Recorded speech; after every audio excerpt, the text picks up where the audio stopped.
Pemirsa, kita update perdagangan saham jelang penutupan sesi kedua dalam Market Lock.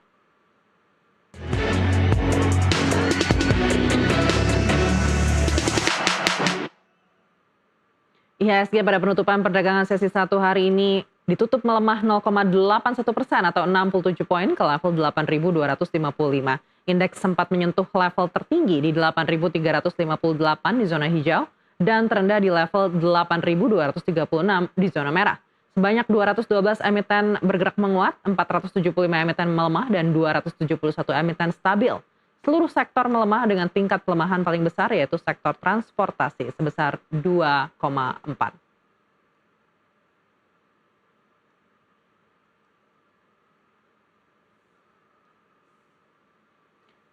Lantas seperti apa pergerakan pasar saham 2 menit jelang penutupan sesi 2? Kita akan bergabung dengan jurnalis NTV Sela Rizky langsung dari Gedung Bursa Efek Indonesia. Ya Sela, bisa Anda laporkan seperti apa kondisi IHSG jelang penutupan di sesi kedua hari ini?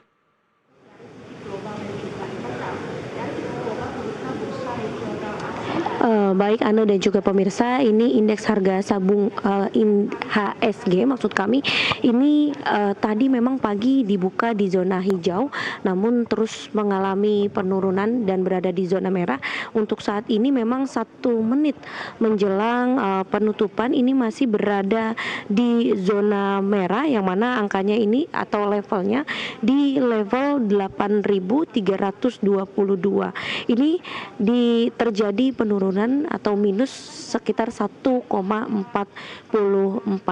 Namun untuk hal ini kami masih menunggu beberapa detik lagi karena tepat ditutup pada pukul 4 sore. Untuk saat ini jika kita lihat angkanya memang masih berada di zona merah atau dapat dikatakan ambruk sejak tadi awal-awal saat tadi pagi ini dibuka untuk hari Kamis tanggal 26 Februari ini.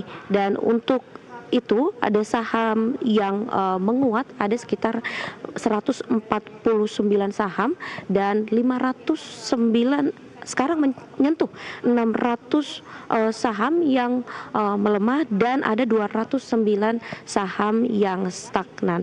Memang kalau jika kita lihat dari sektornya, ini sampai saat ini 11 saham, 11 sektor maksud kami ini berada di zona merah, yang mana meliputi teknologi ini atau turun minus 1,46%, kemudian energi minus 2,13%, kemudian basic ini minus 1,73%. Selain itu juga yang lainnya ini minus rata-rata dari 0 sampai ke 2%. Untuk sektor-sektornya tadi seperti infrastruktur, transportasi ini memang sejak pagi kami melihat dan juga memantau angkanya terus berada di zona merah, Anne.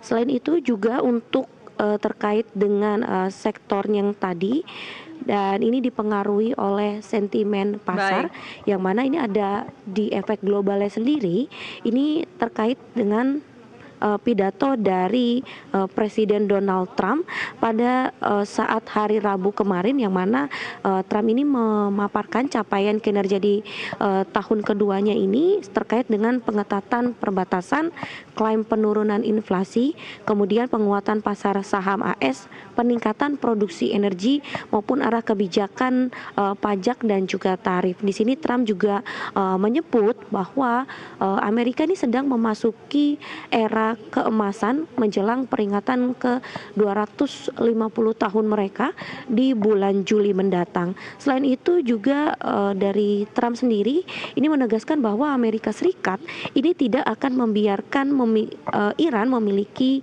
senjata nuklir, karena dia menyebut bahwa Iran ini menjadi salah satu sponsor terorisme dunia. Sementara itu untuk efek domestiknya sendiri ini terkait dengan rencana pembatasan minimarket di pedesaan sebagai upaya untuk mendorong pergerakan dari Koperasi Desa Merah Putih, yang mana nantinya pemerintah ini akan mencoba untuk membatasi retail agar tidak mematikan usaha rakyat di pedesaan. Kira-kira seperti itu, Anne. Stella Rizky melaporkan langsung dari Bursa Efek Indonesia. Terima kasih atas laporan Anda. Selamat kembali bertugas. Ya, kalau kita lihat memang IHSG di sesi pertama tadi sempat berada di zona hijau, namun kemudian langsung berbalik arah ke zona merah. Bahkan di sesi kedua ini cukup signifikan ambruknya hingga 2% pada perdagangan sesi kedua hari ini. Sebanyak 642 saham anjlok, 196 saham harganya tidak berubah, dan 124 saham yang mengalami kenaikan. Volume perdagangan saham tercatat 36,06 miliar lembar dengan frekuensi transaksi 2,42 juta kali senilai 20,44 triliun rupiah. IHSG mengalami koreksi dalam di tengah tekanan jual yang merata di sejumlah saham berkapitalisasi besar. Penurunan indeks dipicu kombinasi sentimen eksternal dan aksi ambil untung investor setelah rally dalam beberapa hari terakhir. Di awal pekan IHSG memang sempat naik 1,5% dan kemarin juga kalau kita pantau ini masih ada kenaikan hingga 0,5%. Dari sisi global, pelaku pasar mencermati ketidakpastian ekonomi serta perkembangan geopolitik. Di dalam negeri, tekanan terbesar datang dari saham-saham big caps yang memiliki bobot besar terhadap indeks. Pelemahan pada sektor perbankan dan komoditas menjadi kontributor utama koreksi IHSG. Dan kalau kita melihat saham-saham perbankan seperti BBCA, contohnya ini turun hingga 1,74%. Padahal kalau berkaca pada perdagangan kemarin, ini investor asing memborong saham-saham perbankan, salah satunya adalah BBCA. Dan ini akhirnya menjadi beban terbesar IHSG di hari ini, yakni hingga 9,48 index point. Kemudian kalau kita lihat juga ada MDKA atau Merdeka Copper Gold, ini yang juga menjadi salah satu motor pelemah IHSG di hari ini dengan koreksi hingga 6,82 index point, mengalami koreksi lebih dari 7%. Selain MDKA, saham komunitas lain seperti AMMN atau Aman Mineral ini juga menyeret IHSG 4,55 index point. Juga DSSA atau Dian Swastatika Sentosa ini menyeret IHSG hingga 3,98 index point. Lalu juga kalau kita lihat selain BBCA ada bank jumbo lain yang juga masuk dalam daftar top 10 laggards IHSG siang ini. Salah satunya adalah BBRI, Bank Rakyat Indonesia, di mana kita tahu laporan keuangannya juga dibandingkan dengan tahun lalu secara kinerja ini tidak begitu baik.